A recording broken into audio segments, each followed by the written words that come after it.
Pound ha hablado durante esta guerra desde la radio de Italia. La cita en el texto es del poema de William Wordsworth que comienza, "It is not to be thought of", que se encuentra en The Poetical Works of William Wordsworth, ed. Selling Cordy. Ellen Derbyshire, Oxford, Clarendon Press, 1946, volumen 3, p. 117. El pasaje completo dice, debemos ser libres o morir, quien habla la lengua que Shakespeare habló, que sostiene la fe y la moral que Milton sostuvo. La cita de Milton es de The Doctrine and Discipline of the Boers, reedición en Areopagitica and Other Prose Works, cit. p. 193, al poeta y crítico americano S. Pound, 1885 a 1972. Le atribuyó T. S. Eliot el ser la fuerza impulsora de la poesía moderna. Pound vivió en Italia de 1924 a 1945, donde se entusiasmó con las ideas fascistas. En la última parte de la guerra lanzó mensajes por la radio criticando la democracia. Después de la guerra fue acusado de traición, pero en vez de ser llevado ante los tribunales, fue declarado loco y pasó más de un decenio en un manicomio. Fue liberado en 1958. Ed. 367, Lord Acton, Review of Sir Erskine May's Democracy in Europe, cit. p. 98, p. 330 de la edición española, citada. Acton dijo en realidad, de todas las pruebas de la democracia, el federalismo ha sido la más eficaz y la más apropiada. Ed. 368, sobre todos estos y los puntos siguientes, que aquí solo podemos tocar de Biblioteca de la Libertad, Camino de Servidumbre. 269. Manera sucinta, véase el libro del profesor Lionel Robbins, Economic Planning and International Order, Londres. Macmillan, 1937, Passim. 369. Véase en particular el significativo libro de James Vernon, The Managerial Revolution, 1941. 370. La experiencia en la esfera colonial, de Inglaterra tanto como de cualquier otro país, ha mostrado muy ampliamente que incluso las formas moderadas de planificación que denominamos desarrollo colonial envuelven, lo queramos o no, la imposición de ciertos criterios a aquellos a quienes tratamos de ayudar. Es justamente esta experiencia la que ha hecho que los técnicos coloniales, incluso los de mentalidad más internacional, sean tan escépticos acerca de la posibilidad de una administración internacional de las colonias. 371. Si todavía hay alguien que no ve las dificultades o abriga la creencia de que con algo de buena voluntad podrían dominarse todas ellas, le convendrá tratar de representarse las consecuencias de una dirección centralizada de la actividad económica aplicada a escala mundial. Es muy dudoso que ello significaría un esfuerzo más o menos consciente para asegurar el dominio del hombre blanco, y que así sería considerado rectamente por todas las demás razas. Mientras yo no encuentre una persona normal que crea seriamente en la sumisión voluntaria de las razas europeas, para que su nivel de vida y su grado de progreso fuesen determinados por un Parlamento mundial, seguiré considerando absurdos esos planes. Pero esto no impide, desgraciadamente, que se propugnen en serio medidas particulares que solo podrían justificarse si el principio de la dirección mundial fuese un ideal asequible. 372. Hayek puede haber tenido presentes estudios tales como el de CEA. McCartney, Problems of the Danube Basin, Cambridge, Cambridge University Press, 1942. O Antonin Bass, The Danube Basin and the German Economic Sphere, Nueva York, Columbia University Press, 1943. Ed. 373. La Tennessee Valley Authority era una agencia creada durante el New Deal para generar electricidad y controlar las inundaciones en una región formada por los 7 estados, situados en torno a la cuenca del río Tennessee. Ed. 374. El profesor C.A.W. Manning, en una reseña del libro Conditions of Peace, del profesor Carr, en el International Affairs Review Supplement, junio de 1942, p. 443. 375. Es significativo en más de un aspecto que, como se ha observado recientemente en un semanario, se había ya comenzado a esperar algo del estilo de Carr, lo mismo en las páginas del New Statesman que en las de The Times. Four Winds, en Time and Tide, 20 de febrero de 1943. Time and Tide comenzó como una revista y luego se convirtió en un periódico semanal independiente. Editado en el número 38 de Bloomsbury Street, estaba dirigido por mujeres y escrito para ellas. Ed. 376. Es una gran lástima que la inundación de publicaciones federalistas que no hace muchos años cayó sobre nosotros haya privado de la atención que merecen. Biblioteca de la Libertad. Camino de servidumbre. 270. A unas cuantas obras, entre ellas, importantes y sagaces. Una que en particular debe ser cuidadosamente consultada cuando llegue el tiempo de elaborar una nueva estructura política de Europa, es el librito del Dr. W. Iver Jennings, A Federation for Western Europe, Nueva York, Macmillan y Cambridge, Cambridge University Press, 1940. Tanto Hayek como Lionel Robbins estaban a favor de alguna forma de federación para Europa. Véanse las cartas de Hayek a The Spectator tituladas War Arms y An Anglo-French Federation, incluidas en la obra de F. A. Hayek, Socialism and War, cit. pp. 161 a 64, pp. 193 a 197 de la edición española, ed. 377, véase sobre esto el artículo del autor. Economic Conditions of Interstate Federation, The New Commonwealth Quarterly, volumen V, septiembre de 1939. Este artículo se publicó posteriormente en F. A. Hayek, Individualism and Economic Order, cit. pp. 255 a 72, ed. 378. Hayek se refiere al poema de Lord Alfred Tennyson, Laxley Hall. Véase The Poetical Works of Alfred Lord Tennyson, Boston y Nueva York, Houghton Mifflin, 1892, p. 60, donde una batalla en el cielo termina con las siguientes frases. Till the war drum throbbed no longer, and the battle flags were furled in the Parliament of Man, the Federation of the World. El poema comienza con el amargo lamento de un joven que ha sido separado de su primer amor, su prima, que se ha casado con otro. Existe un paralelo con la propia vida de Hayek. Véase Bruce Caldwell, Hayek's Challenge, cit. p. 133, nota 1.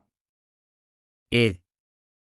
379, véase sobre esto el libro del profesor Robbins, ya citado, pp. 240-57. 380, ya en los años finales del siglo XIX, Henry Sigwith pensaba que no estaría fuera de los límites de una previsión prudente el contar con una cierta integración de los estados de la Europa occidental, y si esto ocurre, parece probable que se seguirá el ejemplo de América y que el nuevo conjunto político se formará sobre la base de una constitución federal. Véase Henry Sigwith, The Development of European Polity, Londres, Macmillan, 1903, p. 439, publicado póstumamente. Sigwith dijo realmente que no está fuera de los límites de una sobria previsión el que pueda tener lugar una ulterior integración en los estados de Europa Occidental, ed. 381, la frase «Recaler pour mieux agir» es una recomendación de recular un poco antes de iniciar nuestro ataque.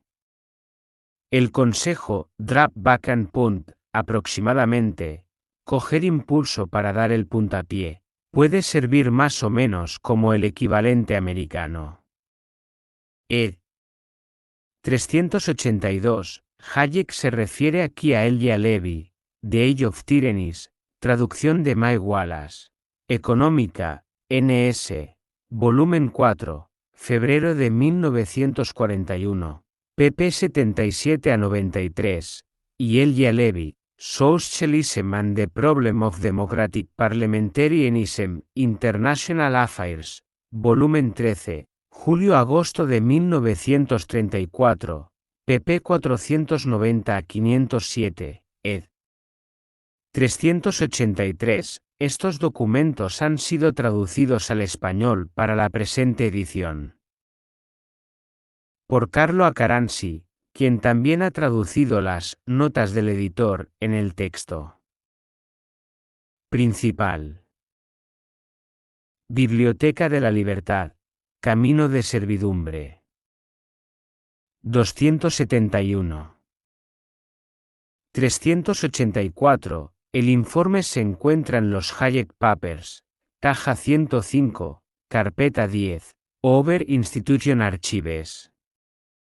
En el informe original las comillas encierran «nazi», al estilo alemán, y socialismo se escribió originariamente «socialism», pero se corrigió. Ed. 385, Gottfried Feder, 1883 a 1941. Fue uno de los primeros consejeros económicos de Hitler. Elemento fundamental de sus enseñanzas económicas era el concepto de esclavitud del interés, y su recomendación de que el interés debe ser abolido. Una vez en el poder, Hitler abandonó el programa de Feder con el fin de atraerse mejor el apoyo de los industriales alemanes. Ed. 386. Para más información sobre Dietag, véase capítulo 12, nota 41. Ed. 387. Las protestas estudiantiles de Berlín culminaron en una quema de libros en la Operaplaza en la noche del 1 de mayo de 1933. Ed. 388. Karl Mannheim era uno de los principales defensores de la sociología del conocimiento. Véase especialmente su Ideology and Utopia, an Introduction to The Sociology of Knowledge, traducción inglesa de Louis Wirth y Edward Sills, volumen de la serie de International Library of Psychology, Philosophy, and Scientific Method, Nueva York, Harcourt, Brass, 1936, ed. 389. En los primeros meses de régimen nazi los autonombrados radicales del partido nazi marcharon sin más contra ciertas empresas y se apoderaron de ellas, concediéndose a sí mismos y a sus cómplices, por lo general, sustanciosos salarios y otras gratificaciones. Göring y los demás líderes nazis consideraban peligroso a estos supuestos comisars y para finales de 1933 habían sido expulsados la mayoría de ellos. Ed. 390, Frank Knight, informe de lectura, 10 de diciembre de 1943. Puede verse en la University of Chicago Press Collection, caja 230, carpeta 1, University of Chicago Library. Ed. 391, Jacob Marschak, informe de lectura, 20 de diciembre de 1943, puede verse en la colección de la University of Chicago Press, caja 230, carpeta 1. University of Chicago Library. Ed. 392. La numeración de las páginas en el informe de Marschak se ha tomado del manuscrito original de Hayek, por lo que no corresponde a la numeración del presente texto. Ed. 393, contable, escritor freelance y autor estadounidense Stuart Chase, 1888-1985, fue un escritor popular en el período de entreguerras. Fue autor del libro The Tragedy of Waste, Nueva York, Macmillan, 1925, y escribió el prólogo para el libro de Thorstein Veblen, The Theory of the Leisure Class, Nueva York, Modern Library, 1934. Para más información sobre Walter Lippmann, véase capítulo 2, nota 8. Ed. 394. Para más información sobre Walter Rathenau, véase capítulo 12, nota 18. Ed. 395. Para más información sobre Drucker, véase capítulo 2, nota 9. The Enough Economic Man, de Drucker. Cit. Se discute en el capítulo 14, nota 2, ed. Biblioteca de la Libertad, Camino de Servidumbre. 272. 396. Para más información sobre Sidney y Beatrice Webb, véase capítulo 5, nota 3. Ed. 397. La carta de Scunz se encuentra en la colección de la University of Chicago Press, caja 230, carpeta 3, University of Chicago Library. Ed. 398. Frank Knight. Ed. 399, Aaron Director. Ed. 400, Fritz Machlup. Ed. 401. Scunz se equivoca sobre el origen del título. Como explicó una vez Hayek en una entrevista, la idea vino de Tocqueville, que habla del camino hacia la servitud. Me habría gustado elegir ese título, pero no sonaba bien. Por lo que cambié servitud por servidumbre por meras razones fonéticas. F. A. Hayek, Nobel Prize Winning Economist, edic. De Armen Alchian. Transcripción de una entrevista realizada en 1978 bajo los auspicios del Oral History Program. University Library, UCLA. Copyright Regents of the University of California. P. 76. ed. 402. Scunz se refiere a Ludwig von Mises, Omnipotent Government, The Rise of Total State and Total War, New Haven, Yale University Press, 1944. Ed. Trad Española, Gobierno Omnipotente, Unión Editorial, 2002. 403. Gran parte de esta sección se basa en la investigación realizada por Alex Philipsen, director de promociones en la University of Chicago Press. 404. Véase prólogo de Hayek para la edición americana en rústica de 1956. 405. Véase mi introducción a este volumen. p. 41. Para una ulterior discusión sobre la cifra de 600.000 ejemplares. Ed. Biblioteca de la Libertad. Camino de servidumbre. 273.